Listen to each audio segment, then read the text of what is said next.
para pemirsa televisi, para pemirsa channel semuanya, para pendengar radio, dan teman-teman yang menyaksikan acara ini.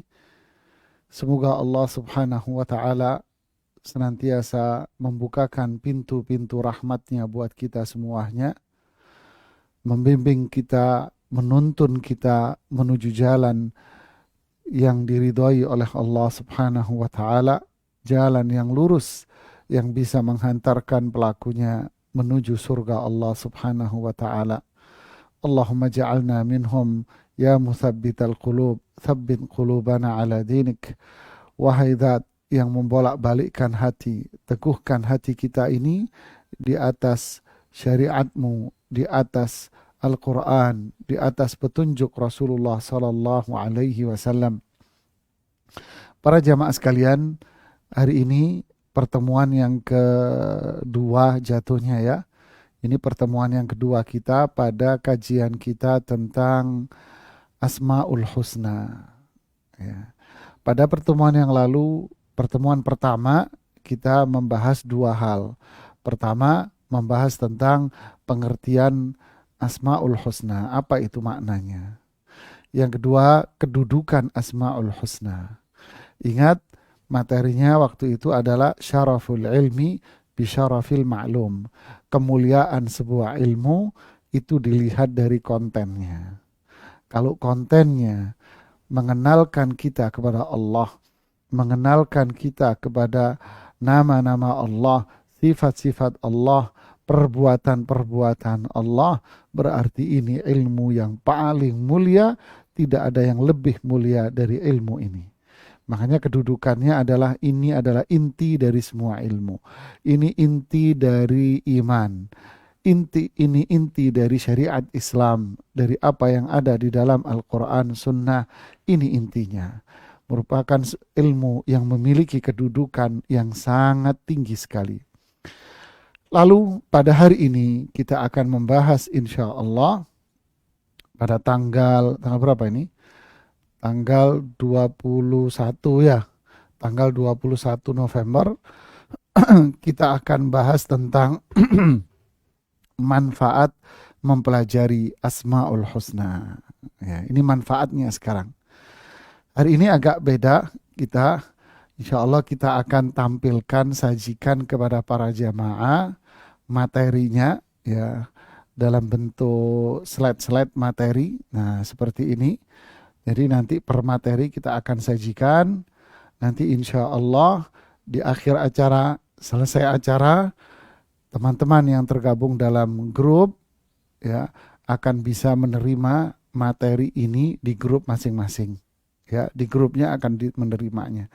Jadi hari ini Anda cukup fokus dengan mendengarkan kajian kita sambil membaca materi yang kita sajikan. Nanti materi yang Anda lihat, Anda baca, bisa Anda peroleh di handphone Anda. Ya, kita akan kirim. Ya, naqulu musta'inan billah.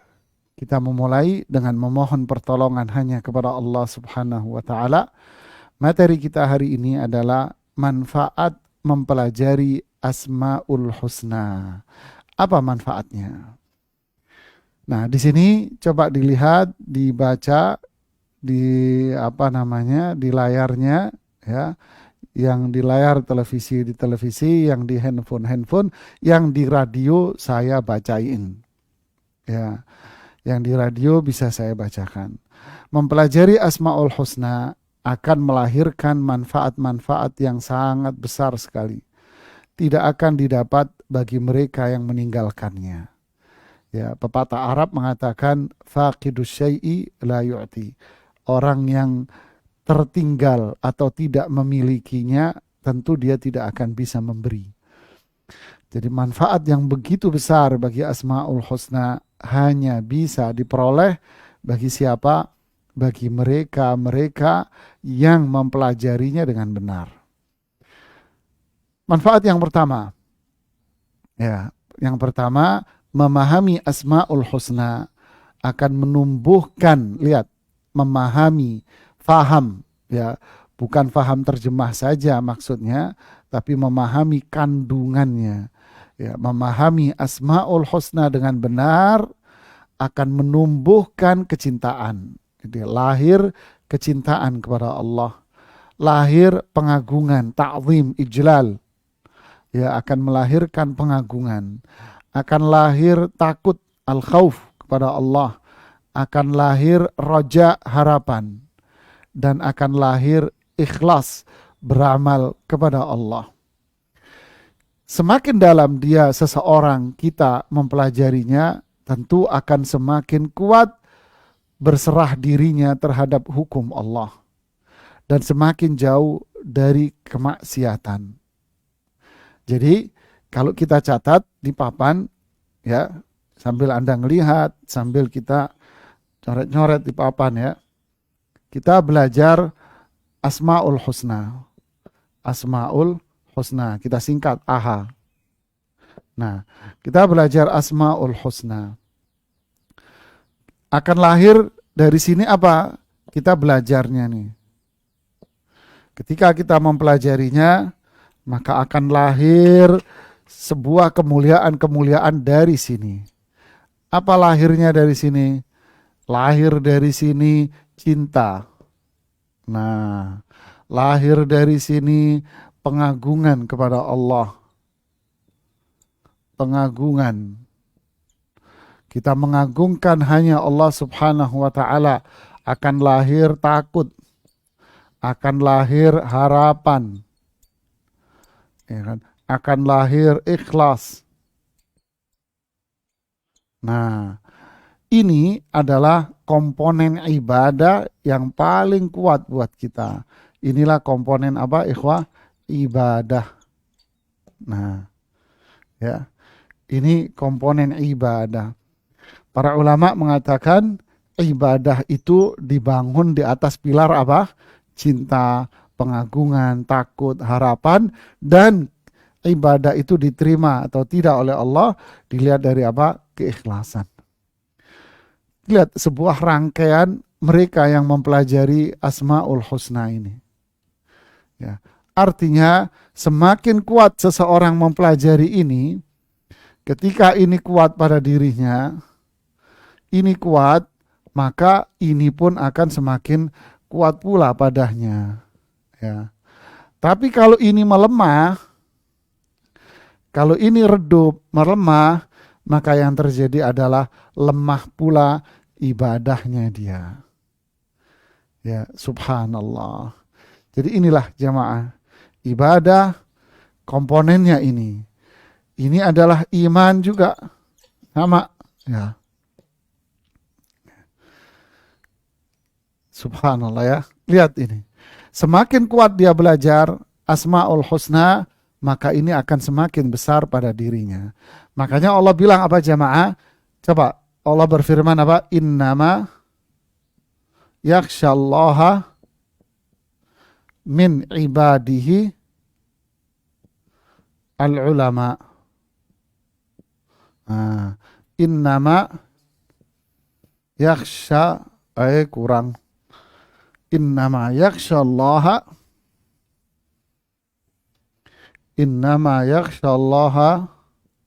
min ibadihi al-ulama. Ya, min ibadihil ulama'u. Nah, lihat, perhatikan ayat ini. Sesungguhnya yang takut kepada Allah. Nah, ini takut kepada Allah Subhanahu wa ta'ala. Siapa yang takut kepada Allah? Orang yang faham, orang yang punya ilmu, mereka yang punya ilmu. Jadi pengagungan, takut, harapan, keikhlasan, kecintaan itu bagi mereka yang mengenal Allah. Berarti ini adalah ma'rifatullah. Ya, ma'rifatullah, mengenal Allah, akan lahir takut, pengagungan, cinta, dan sebagainya. Ya, subhanallah. Coba kita lihat gambar dan slide selanjutnya ini. Nah, selanjutnya Lihat, buahnya apa? Buahnya adalah cinta. Ya. Buahnya dari orang mempelajari Asmaul Husna, cinta. Cinta melahirkan apa? Melahirkan seseorang yang mengamalkan wahyu. Allah berfirman, "Qul in kuntum tuhibbunallah fattabi'uni yuhibbukumullah."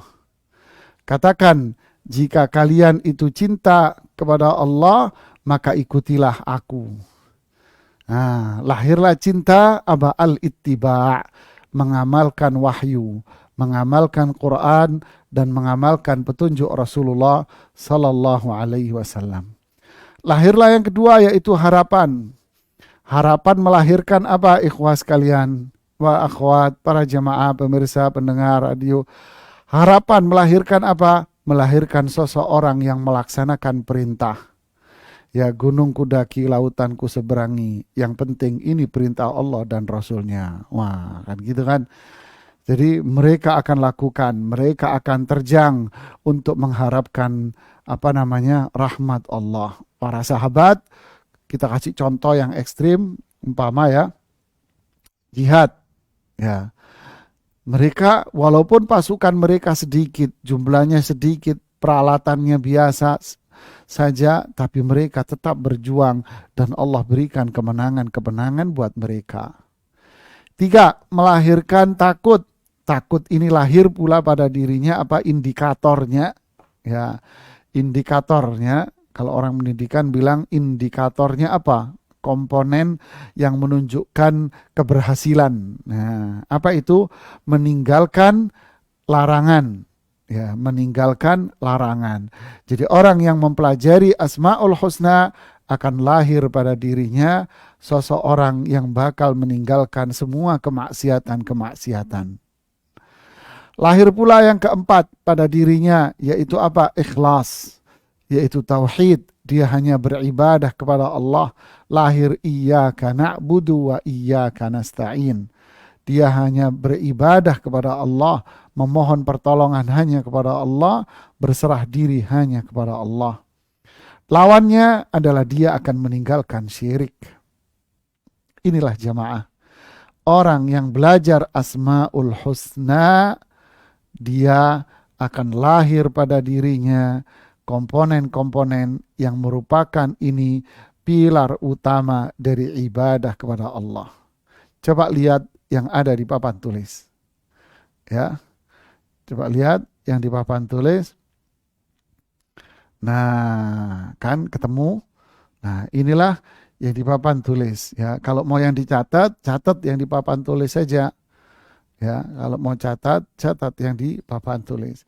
Jadi inilah manfaat besar dari orang yang mengamalkan dan memahami, mengamalkan Asmaul Husna. Luar biasa. Faedah yang pertama ini saja, ini menunjukkan sebuah tingkatan seorang mukmin yang beriman kepada Allah Subhanahu wa Ta'ala. Oke, kita masuk pada faedah yang kedua. Ya, kita lihat faedah yang kedua apa? Nah, nih yang kedua. Coba lihat. Yang kedua adalah apa? Menambah keimanan. Dan ini akan menghasilkan manisnya beribadah kepada Allah. Semakin dalam dia mempelajarinya, semakin kuat imannya. Dan berarti semakin menikmati ibadahnya. Ya, coba perhatikan gambar yang ada. Orang yang belajar Asmaul Husna akan bertambah imannya. Hasilnya adalah manisnya dia beribadah. Thalathun man kunna fihi wajada bihinna halawatal iman. Ada 3 ya. Ya. Ada 3 di mana seseorang ketika mempelajarinya, mendapatkannya, maka dia akan merasakan manisnya iman. Apa itu cinta kepada Allah? Yang tadi berarti poin yang pertama tadi ya, cinta kepada Allah, takut kepada Allah, berharap, ikhlas, pengagungan akan melahirkan iman. Berarti apa? Mempelajari Asmaul Husna melahirkan keimanan, kecintaan, harapan, takut. Nah, ini satu kesatuan, berarti ini poin 1 sama 2. Ada cinta, ada harapan, ada takut, ada ikhlas. Kemudian yang kedua, melahirkan apa itu? Melahirkan inilah iman dia akan terus bertambah. Hasilnya manisnya ibadah kepada Allah. Oke, contoh kajian kita tadi pagi. Deh, kita lepas dulu dari slide-nya. Ya. Contoh kajian kita yang tadi pagi, yaitu tentang manfaat, berjuta manfaat dari apa? Zikir kepada Allah.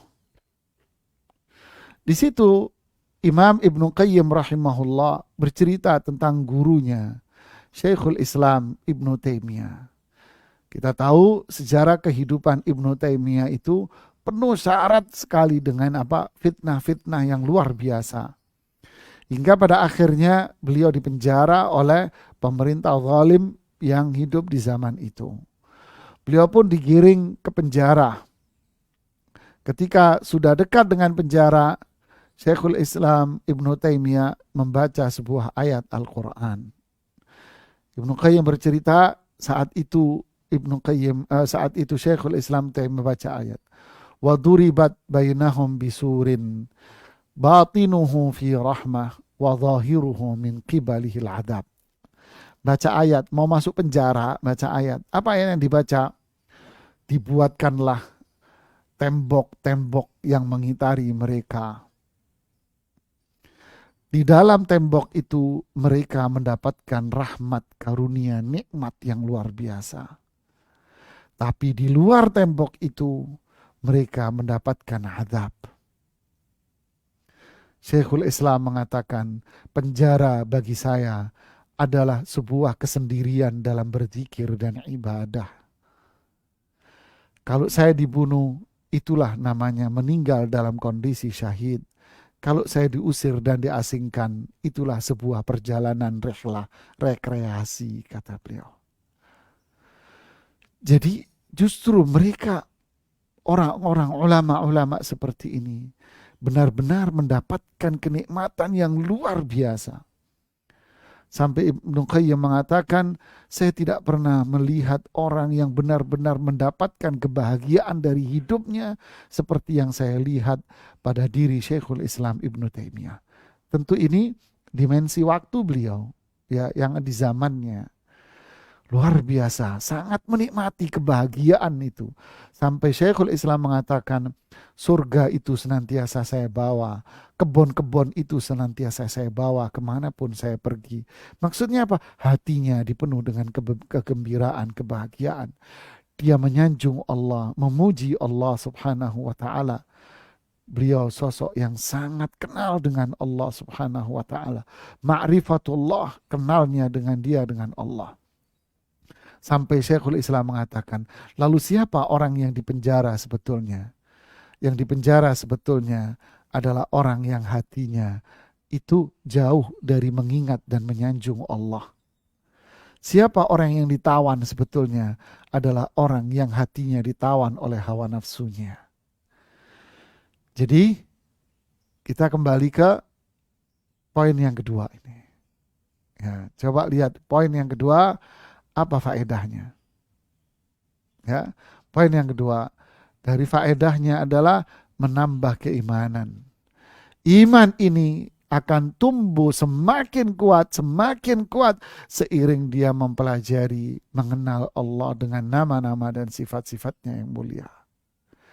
Lalu hasilnya apa? Hasilnya adalah manisnya dia beribadah kepada Allah. Rasulullah Sallallahu Alaihi Wasallam jamaah, kata Aisyah apa? Sholat malam.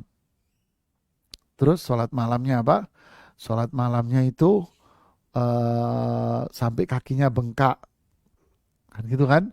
Para ulama sholat malam sampai kakinya bengkak. Para sahabat, kata Ali bin Abi Thalib, andai kita terlambat ini masuk masjid di malam hari, kita tidak mendapatkan tempat walaupun hanya sejengkal saja, kita nggak nemu tempatnya.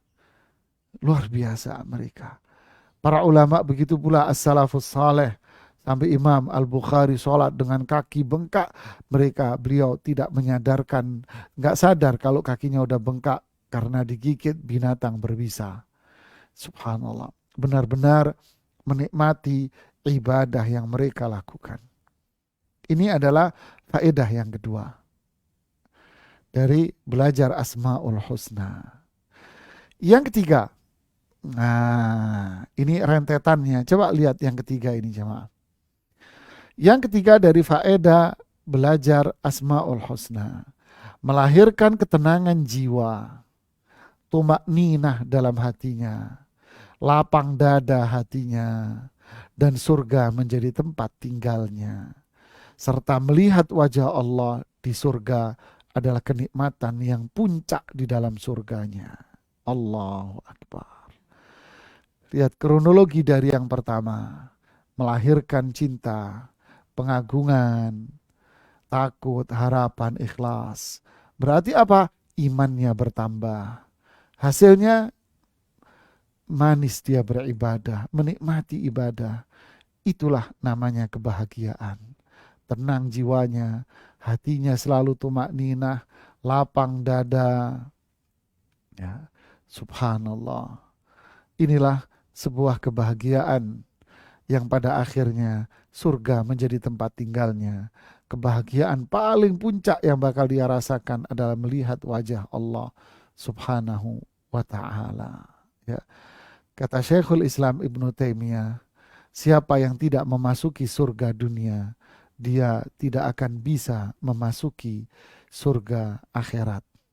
Orang-orang miskin dunia keluar dari dunia ini, sedangkan mereka tak pernah merasakan nikmatnya hidup, indahnya hidup, bahagianya hidup, tak pernah merasakannya. Siapakah orang-orang miskin di dunia ini? Orang-orang miskin yang hatinya dipenjara tadi, karena dia tak pernah mengagungkan dan menyanjung Allah. Hatinya miskin karena dia tak kenal dengan Allah, tak ada cinta, tak ada pengagungan, tak ada harapan, tak ada takut yang hanya kepada Allah. Maka dia miskin walaupun harta berlimpah. Dia keluar dari dunia dengan kemiskinan pula. Sehingga para ulama salaf mengatakan pada nukilan yang tadi pagi, andai para raja, putra-putra mahkota raja mengetahui kebahagiaan yang mereka rasakan, pasti kita akan dicambuk oleh mereka dengan dengan pedang nyambuknya, karena mereka hasadan min indi anfusihim, kayak Yahudi iri atas apa yang ada pada diri orang-orang beriman yang benar-benar mengenal Allah subhanahu wa ta'ala. Jadi kalau kita ditanya kiat untuk mendapatkan kebahagiaan itu apa? Banyak orang, saudaraku sekalian, teman-teman sekalian, pemirsa, pendengar sekalian, para ikhwah akhwat, menganggap bahagia itu apa? Bahagia itu harta berlimpah. Andai dan seandainya jikalau saya seperti si fulan yang sukses itu, mungkin kita akan bahagia ya. Nggak susah seperti ini, serba kekurangan. Mereka mengukur kebahagiaan dengan harta. Rasulullah SAW mengatakan, laisal ghina an kathrat mal ghina nafs. Kaya jemaah. Tapi kaya itu yang penuh dengan komponen-komponen yang tadi itu. Andai kaya sukses itu diukur dengan harta, pasti Qarun itu orang yang paling kaya. Pasti Fir'aun itu orang yang paling sukses. Abu Jahal, Abu Lahab, Umayyah bin Khalaf adalah orang-orang yang paling hebat. Tapi ternyata mereka menjadi penghuni neraka jahanam. La haula wa la quwata illa billah. Ternyata man amila salihan min dzakarin aw untha wa huwa mu'min falanuhyiyannahu hayatan thayyibah. Orang yang beramal saleh tuh melahirkan ibadah di komponen yang pertama tadi. Di tujuan yang pertama. Siapa yang beramal saleh? Ya, siapa yang beramal saleh? Laki maupun perempuan. Wa huwa mu'min, dan dia beriman. Nah, itu yang kedua. Imannya terus dia bertambah. kami akan kasih dia kehidupan yang bahagia, dan di akhirat kami kasih dia pahala yang begitu banyak. Ini faedah yang ketiga. Kita masuk di faedah yang keempat. Yang keempat, coba kita lihat. Ya, yang keempat, memahami Asmaul Husna akan melindunginya dari berbagai keburukan. Allahu Akbar. Jadi memahami Asmaul Husna akan melindunginya dari berbagai keburukan. Sifat malas dan jauh dari kemaksiatan dan perbuatan dosa. Apa ini jemaah? Nah, kita ini kan ada ini. Nah, kita coret-coret lagi nih. Papan tulis. Oke, ini kita coret-coret lagi. Kita ini kan ada begini. Pertama, ada maksiat. Maksiat. Maksiat ini paling besar. Paling besar. Yaitu apa? Syirik. Ada yang besar, dosa besar. Ada yang kecil. Ya. Yang kecil ini kita tulis pakai pen biru. Pakai pulpen biru. Ini tidak bisa terhindar. Nah, yang ini nggak bisa kita terhindarnya, yang kecil kan. Oke, ini maksiat. Kemudian ada lagi apa? Akhlak tercela. Akhlak tercela. Yang kita bahas di kajian di kajian Senin sama Rabu. Kemudian ada keburukan-keburukan lain. Ada keburukan-keburukan lain. Nah, bagaimana kita menghindarkan diri dari 3 komponen ini? Ternyata keburukan ini berlawanan, bertolak belakang dengan apa? Dia akan musuh, tidak akan datang ketika berhadapan dengan orang yang mengenal Allah. Mengenal Allah. Nah, ini jemaah. Mengenal Allah. Orang yang mengenal Allah, dia akan terjauh dari ini semua. Kok bisa? Saya ambil contoh. Kita tahu Allah punya nama Al-Alim. As-Sami', Al-Basir. Ya, Al-Alim mengetahui, Sami' mendengar, Al-Basir melihat. Ketika kita memahami ini, apakah kita berani maksiat? Tentu ini akan berlawanan, jemaah.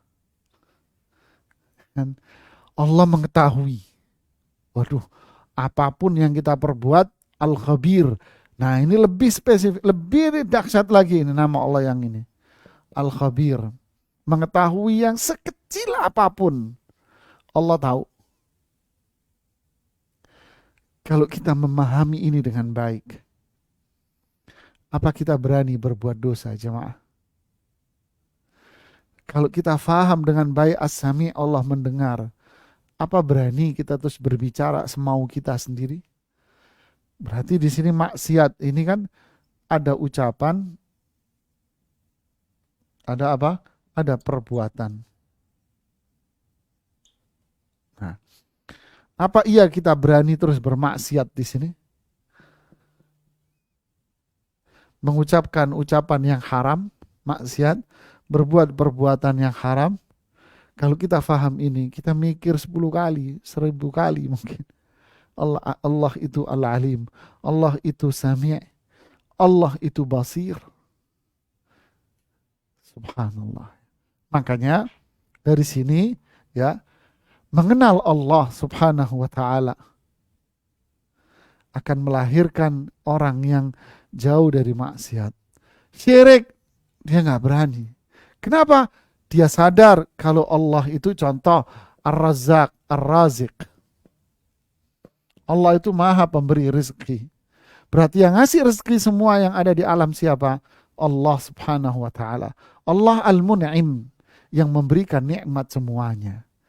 Lalu kalau Allah memang yang semua memberikan, semua yang ada di alam semesta ini adalah alamin. Rabbul alamin, dialah Rabbul alamin. Lalu kalau kita paham semuanya ini, nggak mungkin orang itu berbuat syirik sama Allah, datang ke kuburan terus minta-minta sama kuburan. Berarti dia orang yang paling jahil sama Allah. Dia nggak kenal sama Allah, jamaah. Pakai cincin, gelang, apa gitu ya. Buat apa? Ini buat jaga diri, bang. Biar apa? Biar nggak kena keburukan. Nah, gitu. Kalau bahasa orang Jawa Timur, biar nggak sawanen, kata orang Jawa Timur. Biar tidak terkena keburukan. Ini manfaatnya banyak nih. Wah, jadi orang seperti ini adalah orang yang paling jahil dengan Allah. Tapi orang yang faham dengan Allah, kenal sama Allah, Allah punya nama-nama, akan lahir pada dirinya sikap perbuatan ibadah yang luar biasa. Inilah athar, buah dari orang yang mengenal Asmaul Husna.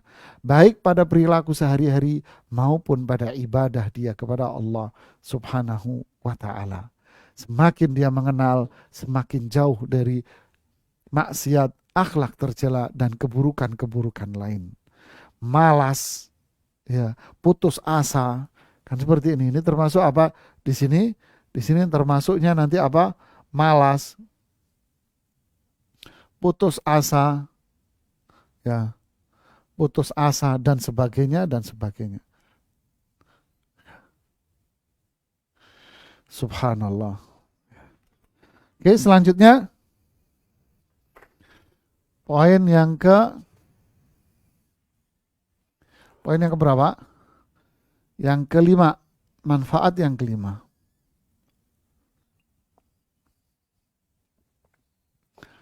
Manfaat yang kelima, belajar Asmaul Husna. Memahami Asmaul Husna akan membuka pintu-pintu kebaikan. Allahu Akbar. Lihat nih jamaah. Memahami Asmaul Husna akan membuka. Ini bahasanya, ini membuka. Selama ini berarti apa? Selama ini berarti ketutup. Pintunya nutup. Ya, mampet. Biar ini nggak mampet, biar nggak ketutup, ayo kita buka. Dengan apa? Dengan mengenal Allah subhanahu wa ta'ala. Pintu apa itu? Pintu-pintu kebaikan. Menumbuhkan kesabaran, semangat beribadah, tetap bahagia di saat musibah. Allahu Akbar. Jadi orang yang belajar Asmaul Husna, mengenal Allah, pintu kebaikan akan terbuka pada dirinya. Sabar dalam melaksanakan perintah Allah. Sabar dalam meninggalkan larangan. Ketika ditimpa musibah, justru dia bahagia. Lihat kisah Syekhul Islam Ibnu Taimiyah tadi. Jadi penjara itu adalah nikmat bagi saya. Ini tidak akan bisa dikalahkan dengan kenikmatan apapun. Kata beliau, karena hatinya itu sudah surga. Dan taman-taman itu saya bawa terus. Maksudnya apa? Maksudnya dia benar-benar mengenal Allah. Berzikir, menyanjung, memuji Allah. Allah kasih dalam hatinya kebahagiaan. Musibah yang dirasakan itu hilang, tertutupi. Ya, musibah yang dirasakan hilang, tertutupi dengan kebahagiaan yang ada pada jiwanya, jemaah. Subhanallah, ya, memahami Asmaul Husna membuka pintu-pintu kebaikan. Apa itu pintu kebaikan? Apa saja jemaah.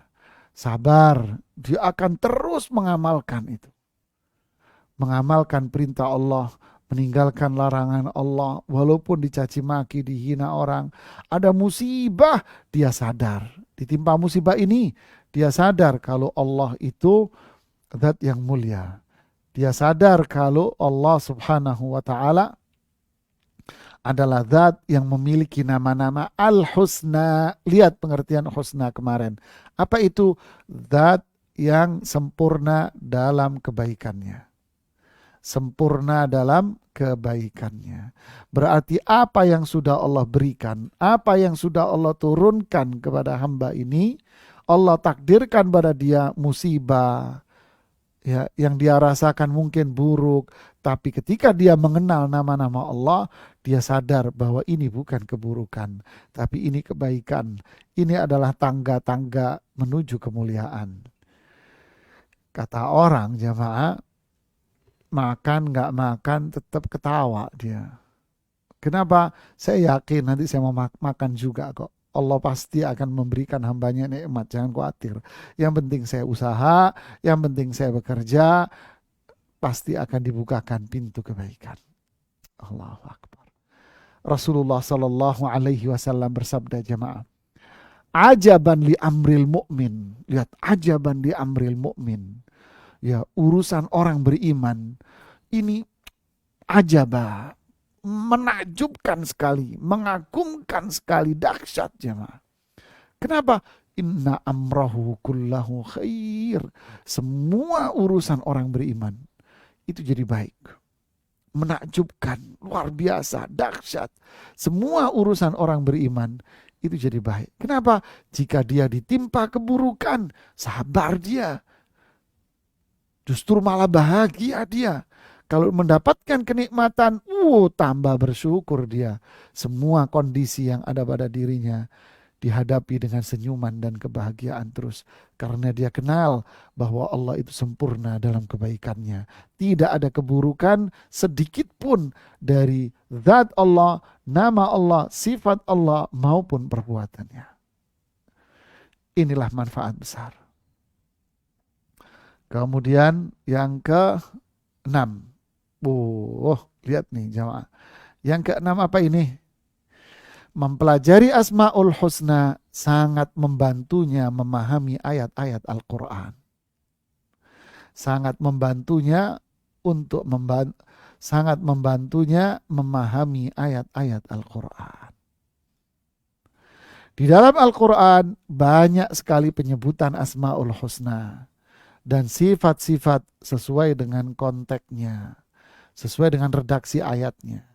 Sehingga memahaminya pintu besar untuk memahami Al-Quran. Maksudnya ujung-ujung ayat Al-Quran itu kan selalu ditutup dengan penyebutan nama Allah.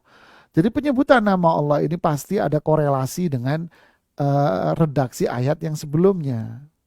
Ya, jadi kalau kita paham nama Allah ini, kita akan paham konteks dari ayat ini berarti seperti ini. Subhanallah. Subhanallah. Contoh, wa ma khalaqatul jinna wal insa illa liya'budun. Ma uridu minhum min rizqin wa ma uridu minhum an yut'imun.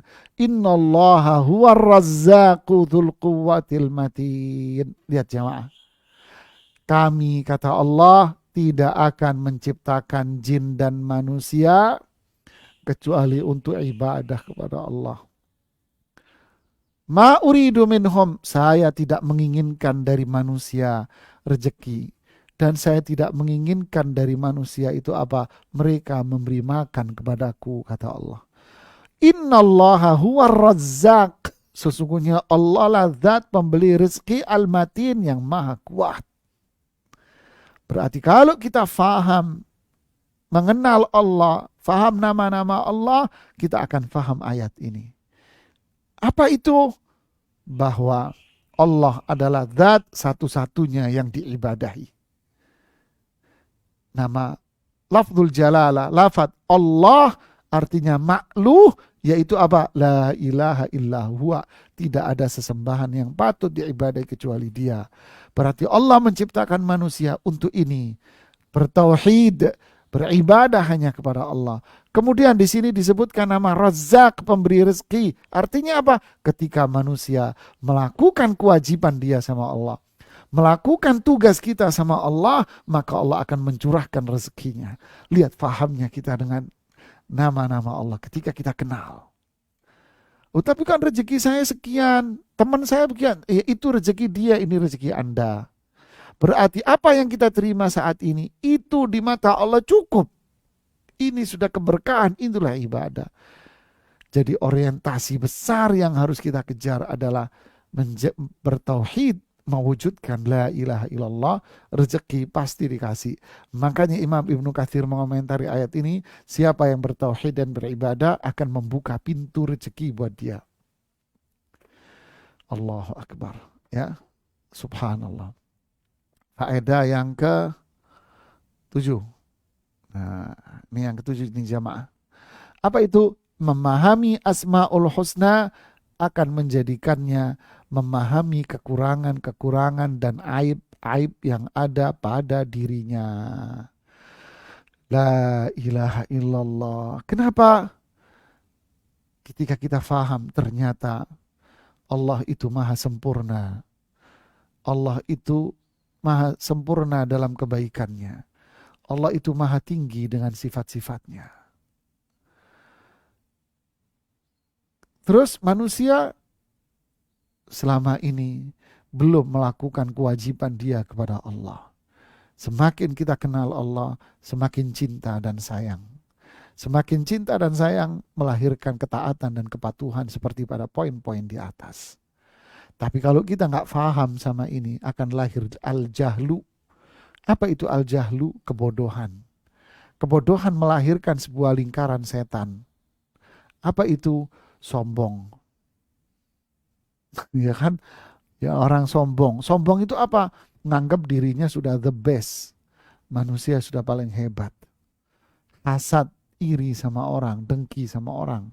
Marah, syahwat memperturutkan hawa nafsunya. Kenapa?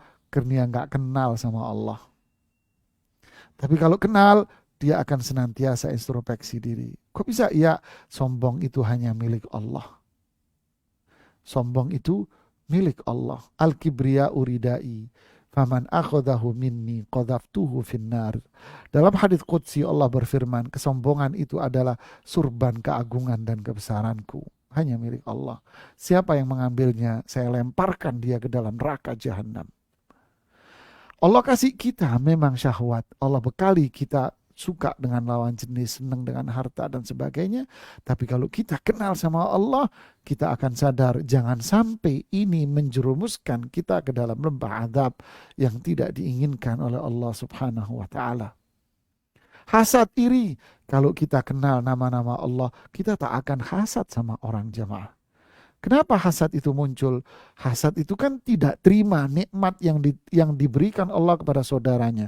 Si A ini dikasih nikmat, lalu dia jengkel. Kenapa kok si A yang sukses? Kenapa dan kenapa? Kenapa nggak saya aja? Lalu dia marah, dia berharap agar nikmat itu hilang pada dirinya.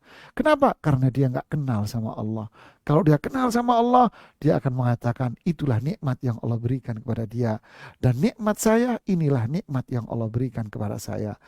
Allah pasti akan sayang kepada hambanya yang beriman dan beramal saleh, dan semua pasti memiliki nikmat yang berbeda-beda dan masing-masing, jamaah. Subhanallah. Ya. Jadi hatinya itu qanaah, menerima rezeki yang Allah berikan, menerima nikmat yang Allah berikan dengan lapang dada. Dan dia yakin semua itu pasti akan melahirkan sebuah kebaikan. Al-jahl, nggak paham, nggak kenal, ini akibatnya. Oke, yang berikutnya, yang terakhir ini. Ya, ini yang terakhir. Yang ke-8, dari manfaat mempelajari Asmaul Husna. Keterkaitan yang sangat kuat antara nama-nama Allah dan sifat-sifatnya dengan ibadah-ibadah seorang hamba. Artinya apa? Ketika kita faham, jamaah, kita ulangi lagi, keterkaitan yang sangat kuat antara nama-nama Allah dan sifat-sifatnya dengan ibadah-ibadah seorang hamba. Maksudnya apa? Ketika kita yakin Allah itu maha memberi rezeki. Berarti apa? Berarti kita berdoa dan meminta hanya kepada Allah. Ketika kita yakin bahwa Allah memberi nikmat, maka kita hanya meminta kenikmatan dan kebaikan hanya kepada Allah. Ketika kita yakin bahwa manfaat dan keburukan datang dari Allah, maka kita hanya tawakal dan berserah diri hanya kepada Allah. Ketika kita tahu bahwa yang menghidupkan dan mematikan itu hanyalah Allah, maka kita hanya tawakal dan berserah diri hanya kepada Allah saja. Ketika kita tahu bahwa yang memberi pahala itu adalah Allah, maka kita meminta pahala dengan kepatuhan dan ketaatan hanya kepada Allah. Ketika kita tahu bahwa yang maha besar, yang maha kuasa itu adalah Allah, maka lahirlah seorang hamba yang memiliki sifat tawadhu', jauh dari kesombongan, jauh dari akhlak-akhlak tercela. Jadi sangat kuat ikatannya antara faham memahami dengan ibadah yang kita lakukan. Berarti al-jahl, gak faham, rusak pemahamannya dengan nama-nama Allah, maka rusak pula iman dan ibadahnya dia. Wallahu a'lam bishawab. Ini yang bisa saya sampaikan pada kesempatan kita hari ini. Ya. Semoga bermanfaat. Ada 8 faedah dari mempelajari Asmaul Husna. Ya. Satu lagi, ketika kita faham bahwasannya Allah itu maha menerima taubat, bahwa Allah itu mengampuni semua dosa, bahwa Allah itu punya sifat kasih sayang, maka kita akan taubat dan kembali kepada Allah, meninggalkan semua dosa. Dengan yakin tanpa putus asa, yakin pasti Allah mengampuni semua dosa saya. Yabna Adam, innaka ma da'autani wa rajautani ghafartu laka ala ma kana minka wala ubali. Wahai anak Adam, setiap kali Anda berdoa dan berharap kepadaku, saya akan ampuni dosa kamu dan saya enggak peduli seberapa besar. Yabna Adam, lau balagat dhunubuka ananas sama, thumma astaghfartani ghafartu laka ala ma kana minka wala ubali. Wahai anak Adam, andai dosa kamu itu besar, sebanyak setinggi gunung pun, lalu kamu datang memohon ampun kepadaku, beristighfar kepadaku, ghafartu laka ala ma kana minka, saya akan hapus semua dosamu tadi itu. Wala ubali, saya tidak peduli seberapa banyak. Ketika kita kenal ini jamaah, paham poin ini, kita akan kembali dan bertaubat kepada Allah yang maha pengasih lagi maha penyayang. Alhamdulillah ala ni'matil iman. Segala puji bagi Allah yang telah memberikan nikmat iman kepada kita. Segala puji bagi Allah yang telah memberikan nikmat hidayah, meneguhkan iman di atas diri kita. Ya musabbital qulub, tsabbit qulubana ala dinik. Wahai zat yang meneguhkan hati, teguhkan hati kita di atas iman. Allahumma habbibil imana fi qulubina. Allahumma zayyinil imana fi qulubina wa habbibhu ilaina. Ya Allah, jadikanlah iman itu hiasan-hiasan yang dalam hati kita, menguasai hati kita, sehingga itu menjadi sesuatu yang paling kita cintai. Wa karrih ilainal kufra wal fusuqa wal isyan. Jadikanlah kita orang-orang yang membenci kekufuran, kefasikan. Wallahu a'lam bishawab. Ini yang bisa saya sampaikan, semoga bermanfaat. Berarti kelanjutan kita di pertemuan berikutnya, pertemuan yang ketiga di Asmaul Husna adalah kaedah-kaedah utama dalam memahami Asmaul Husna. Ya, kaedah-kaedah utama dalam memahami Asmaul Husna. Ya. Wallahu a'lam bishawab. Kita lihat pertanyaan-pertanyaan yang masuk.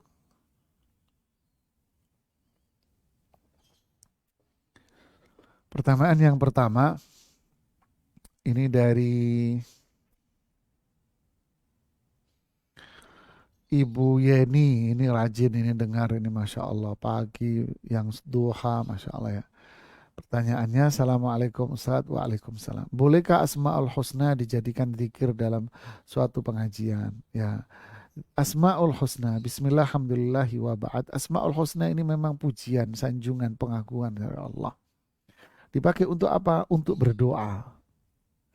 Ya Allah, Zat yang memberikan rezeki, Zat yang memiliki sifat kasih sayang, bukakanlah rezeki-rezeki buat kita.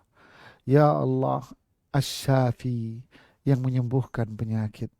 Rahman Ar-Rahim, Al-Fatih, yang membukakan pintu-pintu kebaikan. Sembuhkanlah kami dari berbagai macam penyakit. Nah, inilah namanya berdoa dengan menyebut nama-nama Allah Subhanahu wa taala. Ya, berdoa dengan menyebut nama-nama Allah Subhanahu wa taala. Adapun berzikir dengan mengatakan Allah, Allah, Allah, Ar-Rahman, Ar-Rahman, Ar-Rab, Ar-Rab, terus Asmaul Husna dibikin lagu-lagu, ini dilarang oleh para ulama. Karena itu sifatnya itu bukan pujian. Ya, bukan pujian. Ya, bukan apa? Pujian. Walillahil asmaul husna fad'uhu biha. Allah punya nama-nama yang baik. Terus apa? Fad'uhu biha, berdoalah kalian dengan nama-nama itu. Kemudian nama-nama ini kita pelajari untuk apa? Agar lahir ibadah dalam diri kita. Seperti pada manfaat yang pertama dan yang terakhir, nomor 1 dan 8. Agar lahir apa? Mahabbah, khauf, roja, ikhlas. Yang melahirkan apa? Iman yang terus bertambah, dan buahnya yang ke-8. Apa itu? Yang ke-8 apa? Akan lahir keterikatan dengan ibadah dan akhlak mulia. Berarti manfaat yang di atasnya pula jauh dari akhlak tercela dan seterusnya. Ini ketika kita kuasainya. Adapun berzikir dengan nama-nama itu, ini tidak dianjurkan oleh para ulama. Karena tidak mengandung unsur pengagungan dan pujian. Wallahu alam. Ada yang apa ini? Raise hand ya. Mau nanya langsung, silahkan. Yang duluan siapa itu? David Abu Marhal atau ya? Ya, silakan Bang David. Waalaikumsalam warahmatullahi wabarakatuh.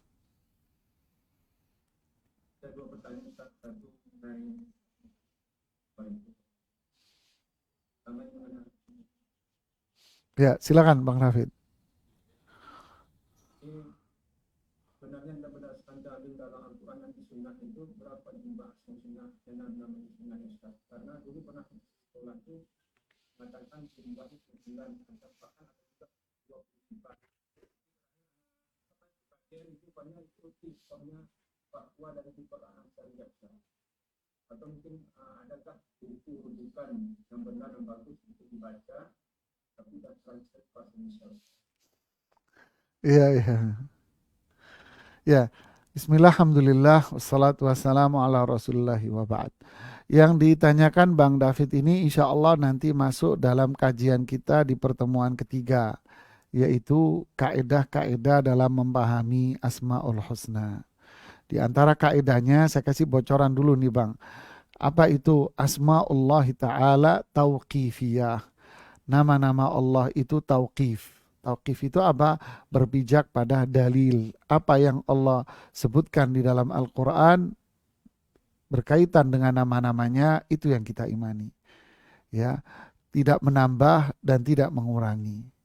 Berarti asma'ullahi ghair mahsura bi'adad. Berarti nama-nama Allah itu tidak dibatasi dengan angka-angka dan bilangan-bilangan tertentu. Disebutkan dalam beberapa dalil nanti yang akan kita jelaskan. Tetapi yang kita ketahui dari nama-nama Allah itu adalah 99. Ya, yang kita ketahui dari nama-nama Allah itu 99. Kenapa? Karena itu yang disabdakan oleh Rasulullah sallallahu alaihi wasallam. Inna lillahi tis'atan wa tis'ina isman mi'atan illa wahid. Allah itu memiliki 99 nama, ya, 100 kurang 1. Nah, ini yang disebutkan oleh Rasulullah SAW. Bukan berarti nama Allah cuma 99 saja, tapi nama Allah itu banyak, tapi yang kita ketahui hanya 99. Jadi kalau ditanya berapa nama-nama Allah itu 99. Dan nanti akan lahir kaedah pula yang disebutkan para ulama Ahlus Sunnah wal Jamaah, bahwa setiap nama itu akan mengandung sifat. Ya, kalau 99 nama Allah berarti ada 99 sifat, dan as-sifatu awsa'u minal ismi, dan sifat itu tentu lebih luas daripada nama.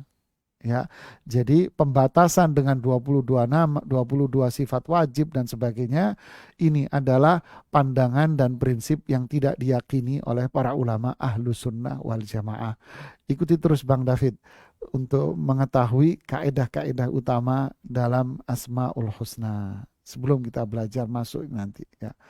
Wallahu a'lam. Apa yang kedua Bang David?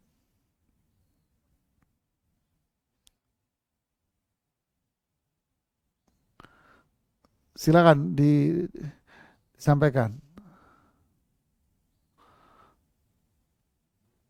Ya, hilang mungkin suaranya. Ya, kita kasih kesempatan ke Ummu Ammar nih di Saung Belajar.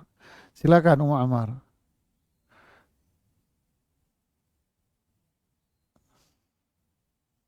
Di Saung Ukhwah, Saung Belajar. Iya, Saung Belajar Muslim ya. Silakan Ibu. Suaranya nggak kedengaran. Ya, silakan Ibu. Ya, baik. Nah, Ada pertanyaan dari Umahat Saung Ukhuwah Muslimah, Ustaz. Semoga Ustaz dapat menjawabnya. Ada dua pertanyaan, Ustaz. insya Allah. Ya, silakan Ibu. Ya, yang pertama, Assalamualaikum. Bagaimana dengan Waalaikumsalam warahmatullahi. Gimana? berdiri dengan posisi orang lain yang lebih tinggi dari kita? Apakah ini termasuk hasad atau Ustaz? Coba diulangi Ibu. Bagaimana dengan sifat iri? Dengan posisi orang lain yang lebih tinggi dari kita. Jadi ada Hmm. orang lain yang lebih tinggi dari kita. Ya, ya. Apakah itu termasuk hasad atau Ustaz? Jazakumullahu khairan katsiran. Ya, bismillah, alhamdulillahi wa ba'd. Bagaimana dengan melihat posisi orang lain yang lebih tinggi, jabatan dia lebih cepat naik, padahal sekolahnya, lulusannya di bawah dia. Tingkatan kelulusannya mungkin kelas B dia lulusnya. Sedangkan yang ini lulusnya E, summa cum laude lagi. Yang ini lulusnya pas-pasan umpamanya. Akhirnya iri. Kenapa nggak saya? Kenapa nggak jengkel gitu ya?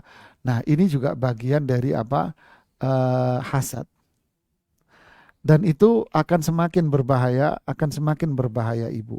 Apa itu semakin berbahayanya? Semakin berbahayanya adalah kalau dia berharap agar posisi orang tersebut hilang, nikmat yang diperolehnya itu hilang dari dirinya. Itu sangat dahsyat dan berbahaya lagi kalau sudah seperti itu. Ya, ingin saya aja yang menempati, adapun dia biar dia dipecat umpamanya, biar dia disingkirkan dari perusahaan. Wah, ini kelas kakap ini bahayanya. Ya, jadi itu adalah iri. Terus bagaimana menghilangkannya? Nah itu tadi di bahasan kita ini. Kalau kita kenal sama Allah, maka sifat iri itu akan hilang. Apa itu? Allah adalah zat yang memberikan rezeki. Rezeki yang Allah berikan, nikmat yang Allah berikan, itu pasti baik buat kita. Berarti nikmat yang Allah berikan buat saya, ini adalah nikmat yang paling baik. Yang ada pada orang itu adalah nikmatnya dia. Belum tentu saya kalau duduk di situ akan baik buat saya. Allah Maha tahu, Allah Maha bijaksana, Allah Maha adil. Subhanallah ya. Kemudian pertanyaan yang kedua, silahkan Ibu. Iya, Ustaz. Ini Assalamualaikum warahmatullahi wabarakatuh. Waalaikumsalam warahmatullahi wabarakatuh. Bagaimana cara keluar dari keadaan kufur yang berkepanjangan? Dan anak dengar jika kita menghafal Asmaul Husna itu bisa jadi jalan orang tua kita untuk masuk ke surga. Benarkah Ustaz? Jazakallahu khairan katsiran. Ya, bismillah, alhamdulillah, wa ba'd. Futur ini artinya mulai males. Padahal sebelumnya dia semangat. Mulai letoy, padahal sebelumnya dia kuat. Bagaimana kiatnya? Ya kita lihat dulu sebabnya apa sih?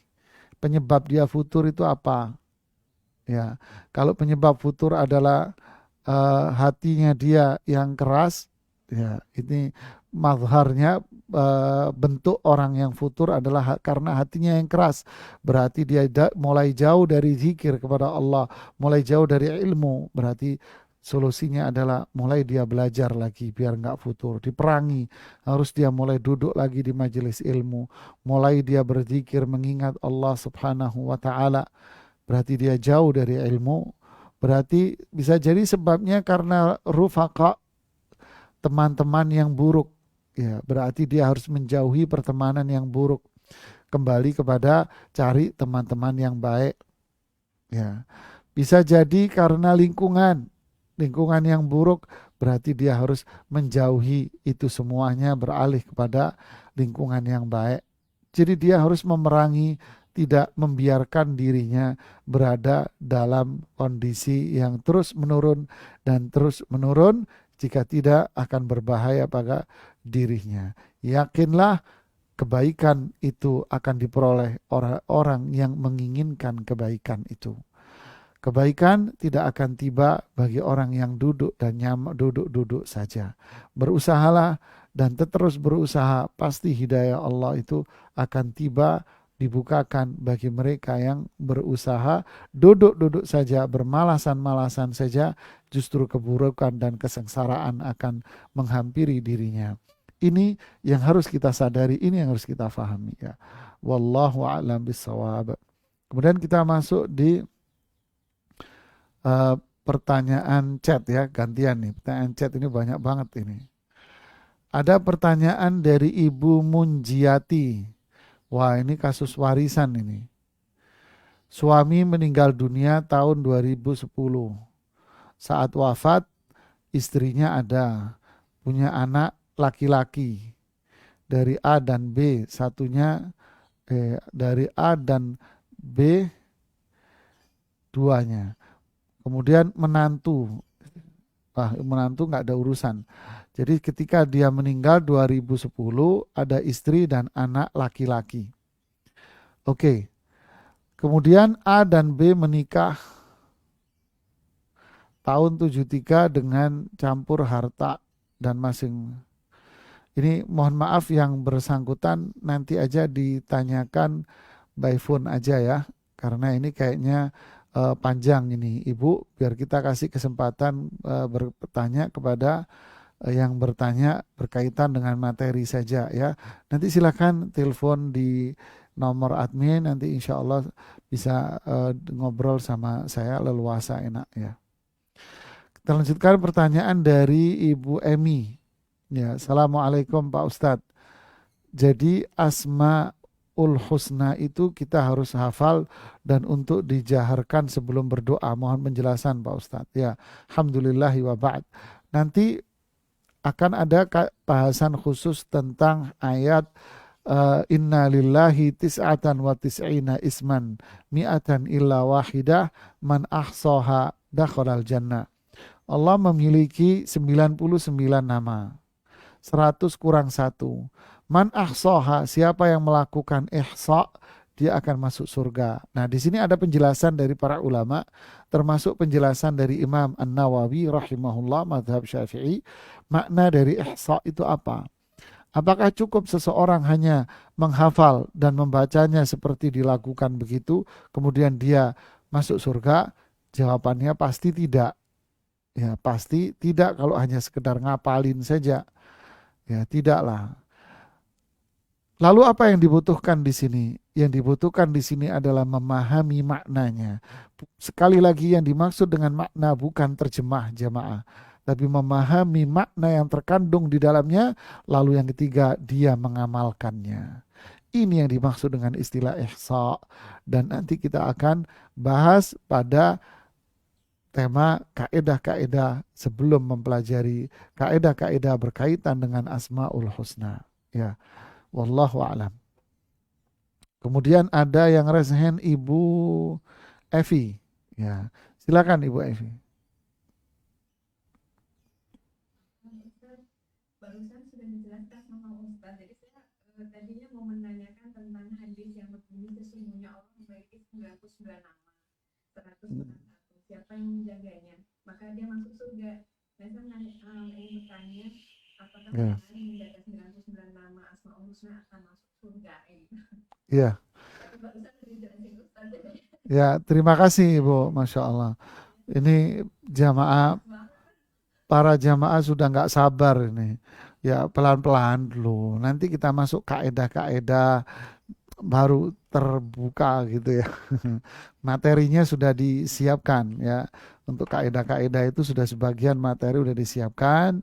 Nanti pada waktunya habis kajian kita share. Habis kajian kita share di grup WA ya. Yang belum gabung, gabung aja di grup WA di nomor yang dikasih oleh pihak siapa?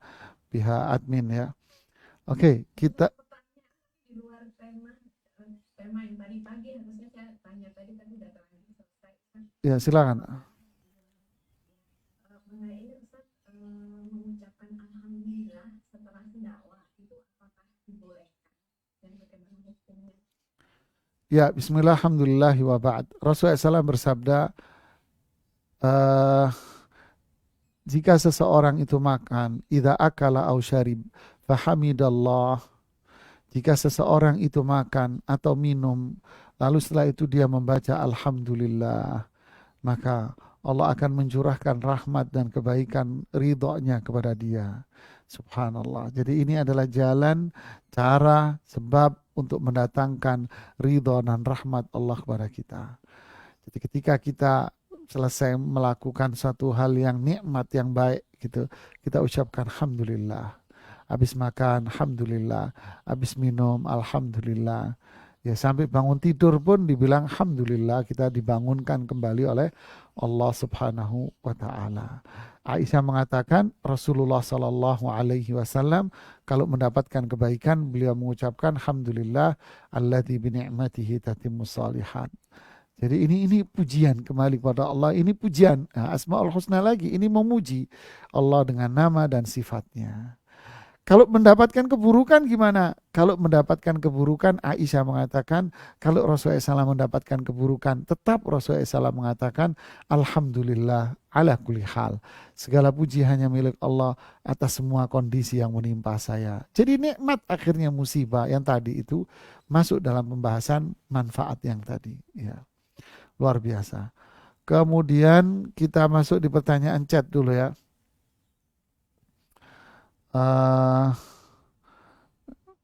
Dari Ibu Dewi Novitasari ya, Masya Allah, ini Ibu Dewi yang di Taiwan ya, Barakallahu Fik ya.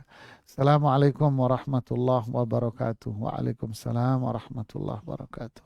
Afan Ustaz, jika kita curhat dengan teman tentang apa yang kita alami dalam kehidupan, apakah ini sama saja dengan mengeluh dengan takdir Allah? Barakallahu Fik. Alhamdulillahi wa ba'd, iya ini mengeluh namanya. Ya, ini mengeluh yang dilarang jamaah. Jangan mengeluh kepada sesama manusia. Apa yang diucapkan oleh Nabi Yakub ketika anaknya hilang, kedua anaknya. Innama ashku bathi wa husni ilallah. Saya hanya mengeluh, kesedihan saya hanya sama Allah saja. Begitu pula Rasulullah Sallallahu Alaihi Wasallam ketika melihat serangan dari orang-orang musyrik, orang kafir yang begitu besar, Rasulullah SAW hanya mengeluh sama Allah, memohon hanya sama Allah Subhanahu Wa Taala. Jadi jadikanlah keluhan-keluhan kita itu hanya kepada Allah Subhanahu Wa Taala. Jangan mengeluh kepada sesama manusia. Ini tak akan ada hasil apa-apa, justru akan memperkeruh permasalahan. Nanti kalau berkaitan dengan orang lain malah jadi dosa, ghibah, ngomongin orang. Ya, na'udzubillah, na'udzubillah. Kemudian ada pertanyaan dari Abi Lutfan. Assalamualaikum, syukran atas tausiahnya Ustadz. Wah, terima kasih sama-sama. Afwan izin bertanya, apakah ada beberapa perbuatan yang mungkin secara tidak sengaja kita lakukan namun mengakibatkan kita perlahan lupa dengan Asmaul Husna, bahkan hingga mengakibatkan hilangnya keberkahan atas Asmaul Husna? Ya alhamdulillah wa ba'd. Ada, apa itu maksiat? Ya, maksiat itu kan noda hitam, seperti sabda Rasulullah SAW itu kan di hadits Hudzaifah, ya, noda hitam. Semakin kita maksiat, noda hitam, noda hitam, noda hitam. Semakin banyak noda hitam, semakin kita tidak mengenal Allah Subhanahu wa Ta'ala. Ya, semakin ada banyak noda hitamnya, berarti kita semakin tak mengenal Allah, berarti semakin jauh dari Allah Subhanahu wa Ta'ala. Semakin berbahaya. Oke, berikutnya. Kemudian dari Iwan Abu Raha. Assalamualaikum Ustadz. Waalaikumsalam warahmatullah. Ana suka sedih jika melihat saudara-saudara muslim berdagang kaki lima, ojol, yang mungkin kita tahu kehidupan mereka pas-pasan, tapi malah mereka tak taat kepada Allah. Saat azan nggak ke masjid. Nasihatnya apa Ustadz? Bismillah, alhamdulillahi wa ba'd. Makanya kita berlindung kepada Allah dari apa jamaah? Allahumma inni a'udzubika minal kufri wal faqri wa a'udzubika min adzabil qabri la ilaha illa ant. Ini adalah bagian dari apa? Zikir pagi dan sore. Dibaca 3 kali. Aku berlindung kepadamu ya Allah dari kufur dan miskin. Dari digandengkan kufur dan miskin. Ini rentang, ini ujian hebat. Mereka yang jauh dari Allah, kemiskinan itu akan menjadi pelicin dia untuk menjadi kufur. Ya sudah miskin di dunia, susah di dunia, kufur lagi dengan nikmat, tidak mau taat lagi, maksiat lagi kepada Allah, meninggalkan kewajiban utama bagi dirinya, semakin terpuruk. Lalu apa yang harus kita lakukan? Nasihati. Makanya inilah faedah orang kenal sama Allah. Kalau kita kenal sama Allah, maka hasilnya apa? Penuh dengan kebahagiaan. Dia tahu ini rezeki yang Allah berikan kepada saya. Pasti cukup, pasti baik. Yang penting saya sudah berusaha, terus berusaha mengingat Allah, terus zikir, ibadah, hidupnya akan penuh dengan kebahagiaannya. Kemudian dari Zoom, bagaimana hukumnya setiap khataman Al-Quran membaca Asma'ul Husna dalam doa-doa? Bagaimana sunnahnya Ustaz? Ya alhamdulillah wa ba'd. Ini termasuk bid'ah-bid'ah di saat khataman Quran ya. Habis khataman Quran terus rame-rame baca Asma'ul Husna, terus rame-rame membaca doa. Ini termasuk perbuatan bid'ah yang tidak ada tuntunan dari Rasulullah Sallallahu Alaihi Wasallam, kita jauhi. Lalu habis khatam apa? Ya sudah, alhamdulillah Allah berikan kemudahan buat kita untuk mengkhatamkan Quran. Boleh nggak saya berdoa? Boleh. Doanya apa? Ya terserah Anda mau mendoakan apa. Ini termasuk tawassul yang baik. Apa itu? Ya Allah, jika bacaan-bacaan Al-Quran yang telah aku lantunkan ini aku bacakan, engkau terima, maka bukakanlah pintu-pintu kebaikan buat diriku. Kita hanya ngomong sama Allah, minta sama Allah. Ini amalan yang sangat dibolehkan ya. Wallahu a'lam. Kemudian dari siapa? Resihen tadi mana? Yang ada yang resihen ya? Nah, ada Saung dari Saung Belajar Muslim ingin nanyakan lagi. Ini silakan Ibu. Iya, ada satu lagi Ustaz Nurul. Assalamualaikum warahmatullahi wabarakatuh. Waalaikumsalam warahmatullahi wabarakatuh. Ketika dijelaskan tentang keyakinan bahwa taubat tidak diterima, tetapi khawatir juga kalau tidak diterima, maka bagaimana kita menyikapinya? Kalau kita harus menimbulkan rasa takut, tapi kenyataannya belum ada rasa takut tersebut, bagaimana menimbulkan rasa takut yang 100% tersebut? Masya Allah. Bismillah, alhamdulillahi wa ba'd. Ada orang mau jalan, kemudian jalannya itu licin. Ayo jalan. Enggak aku takut kepleset. Udah nggak apa-apa jalan. Tapi dia jalannya sambil takut kepleset, jemaah. Apa yang terjadi? Kepleset beneran apa enggak? Kepleset. Mau manjat pohon.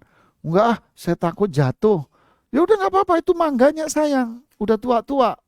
Nanti dimakan codot nanti gitu kan. Ya udah deh, naik dia tampil perasaan apa? Takut jatuh, takut jatuh. Ketika nyampe tengah-tengah, jatuhnya apa? Yang jatuh bukan mangganya, dianya yang kedengaran kedabruknya, Pak. Kenapa? Dimulai dengan nggak pede.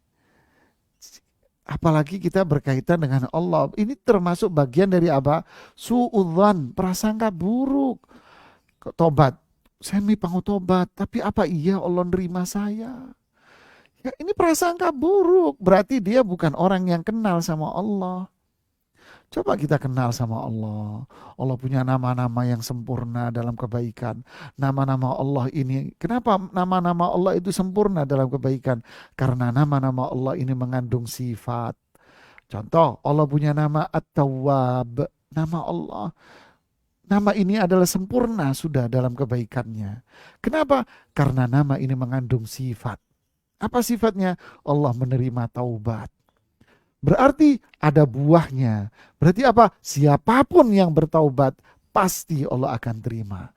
Jadi seseorang yang bertaubat kepada Allah, percayalah Allah menerima taubat kita dan kita terus melakukan kebaikan dan tinggalkan semua maksiat itu. Oke, ada pertanyaan dari Bang David ini ya. Silakan Bang David. Waalaikumsalam warahmatullahi wabarakatuh. Agak putus-putus. Coba diulangi Bang David.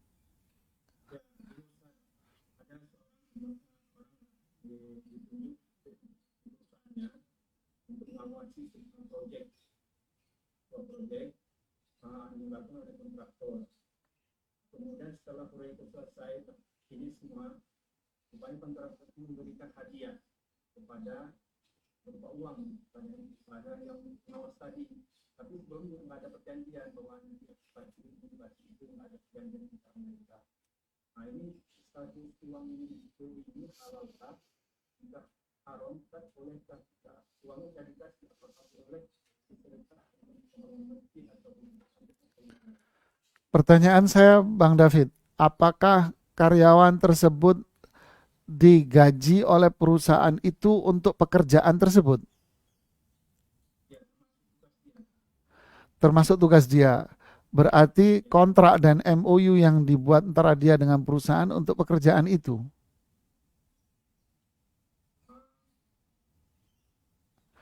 dia kerjanya pengawasin aja. Jadi kalau kerja apa namanya, kerja core-nya itu core kerjanya bukan di situ, bukan di itu. Hanya waktu itu karena ada pekerjaan pembangunan bank gitu kan. Ya. Jadi kita terlibat dalam proyek ini. Enggak, pertanyaan gini, apakah dia kan digaji oleh perusahaan itu dengan gaji tertentu? Nah, gaji yang dia terima ini kan sebagai upah dia atas pekerjaan tertentu. Anda kerjakan item A, B, C, D, jobnya dia, dan itu kontrak dia. Jika dia mengerjakan ini, dia berhak mendapatkan upah ini, kan gitu kan?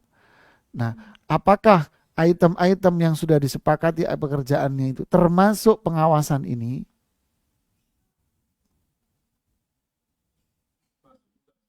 Nah, kalau termasuk di ini berarti dia nggak berhak untuk mendapatkan itu. Karena dia ditunjuk oleh perusahaan untuk melakukan pekerjaan itu dan hasil dari pekerjaan dia itu dia sudah dikasih upah oleh perusahaan. Ini upahnya, ini uang transport Anda, ini uang makan Anda. Ya, maka dia tidak berhak menerima itu. Ini yang disebutkan oleh Rasulullah SAW dengan hadiah dari amil, pekerja yang sudah ditunjuk lalu dia masih menerima uang tip dari pekerjaannya dia. Seperti terjadi pada zaman Rasulullah SAW, beliau marah sekali atas itu.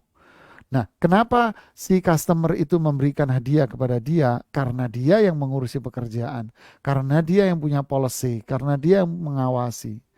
Andai si fulan ini bukan pengawas, bukan apa-apa, apa iya orang itu akan ngasih duit kepada orang ini? Tentu jawabannya tidak. Berarti kenapa dia ngasih duit, Pak? Ada udang di balik peyek kan, Pak? Nah, ini kondisi pertama. Kondisi kedua, kalau si bapak ini bukan pekerjaan dia ngawasin itu, ini hanya pekerjaan ekstra. Tidak ada kontrak dia untuk menyelesaikan pekerjaan ini. Ini hanya ekstra dia. Lalu setelah itu dia dikasih upah. Boleh, nggak ada masalah. A'tul ajira qabla an yajifa araku. Kasihlah pekerja itu upahnya sebelum dia kering keringatnya. Nah begitu Pak, mendudukkan permasalahannya. Dan lain mana bisa bukan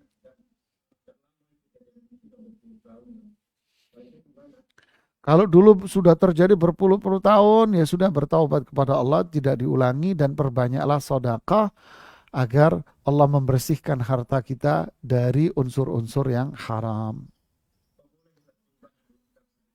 Ini berubah Pak, sedekah itu kan membersihkan harta dan membersihkan dosa pelakunya. membersihkan unsur kotoran yang ada di harta maupun kotoran yang ada di pelakunya, yaitu dosa itu, Pak. Inilah hebatnya dan dahsyatnya sebuah sedekah, Pak. Ya, kita niat karena Allah. Niatkan karena Allah. Saya niat sedekah karena Allah. Sudah itu aja. Maka otomatis buah dari sedekah ikhlas karena Allah itu akan berbuah ini, Pak. Ya, itu otomatis akan ngikut. Niatnya tetap ikhlas karena Allah Subhanahu wa taala. Ya. Kita sama-sama Pak David. Kita lihat di pertanyaan yang chat. Masih banyak ya. Ini yang tadi